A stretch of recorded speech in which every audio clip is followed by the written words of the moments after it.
All right, I'm the Flat Rate Master, and today we're talking about if I lost everything, what would I rebuy? Viewer asked me about tool insurance in a comment, and I'd already done a video on tool insurance. I'll try to link it up in the description. But, you know, we invest a lot of money in tools and we need to be protected. Now, here at this shop, I am covered by the shop insurance. And he pays a lot of money for it because every bit of this equipment, serial numbers, everything over $2,000 is itemized with the insurance company. So if something happens where the shop burns down, and don't say it doesn't happen because it happened to the shop behind us, which is what caused that video to come up, what would I rebuy? You know, hindsight being what it is, you know, would I buy some of the stuff I bought? Would I not? All right, well, let's start with the elephant in the room, i.e. the wall of revels. Would I buy them again? Absolutely. One, it makes a great backdrop for videos. Two, I really do love these toolboxes. Now, unfortunately, I wouldn't be able to get them the same color because, again, we'd established that they don't make this color anymore. Would I rebuy my Matco roll cart that matches? Yes, I would. I love that cart. It's one of my best friends because it follows me everywhere in the shop.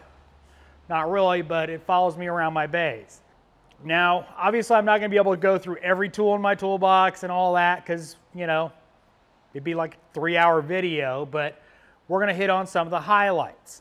The stuff I've got from Vim tools, would I rebuy those? Absolutely, without a heartbeat, and probably not buy some stuff from some other companies and buy Vim. Here's something that I would not buy again. The Snapon impact swivels, I would buy Matco. The pinless design, I much prefer. I'd buy those over the Snapon. May or may not buy the Snap-on wrenches again, you know, right grip.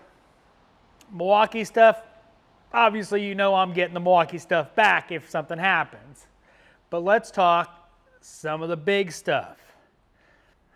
My Pico scope, I would absolutely buy that again in a heartbeat. I wish I bought it a lot sooner. My Autel, would I buy that again? Absolutely. Would I buy the Snap-on Varus Edge again? Or, you know, its replacement, the Zeus. Would I buy that one again? No. Honestly, I don't think I would. I just don't see the advantages to it. The high cost versus what you get out of it. I mean, I love their graphing, and their scope has proven very useful over the years. But would I buy it again? Probably not. Now, I might consider buying like a Vantage Ultra to have a quick handheld scope because that's kind of how I use the Varus now. Is if I'm going to need to scope something, but it's just a quick little thing, I'll pull the Varus over, hook it up, and do my scoping. You know, the Pico goes more intense because it's a little, you know, more, it's a little more a pain to set up, laptop based, etc. Not that much more with my setup, but it is a little bit more to set up. The Bosch.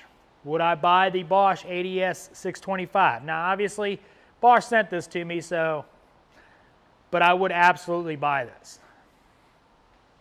This would be my replacement for the Snap-on. Will it do everything the Snap-on will? No. Will the Snap-on do everything this one? No. But I would definitely replace this with another unit.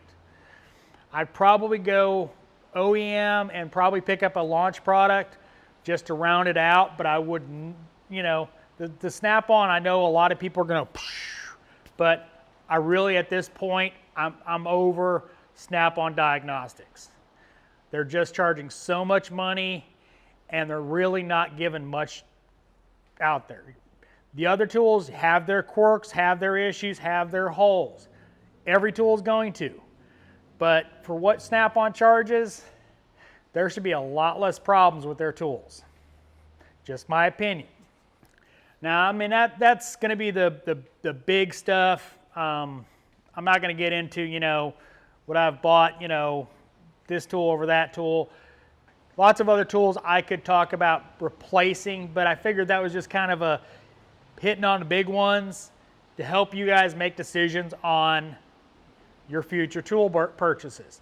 Now, obviously, your mileage will vary, but my opinion, so hope you enjoyed this little mind chum, as a friend of mine calls it. If you did, give me a thumbs up. You want to see more videos like it? Probably not, but you know, you like the video, subscribe.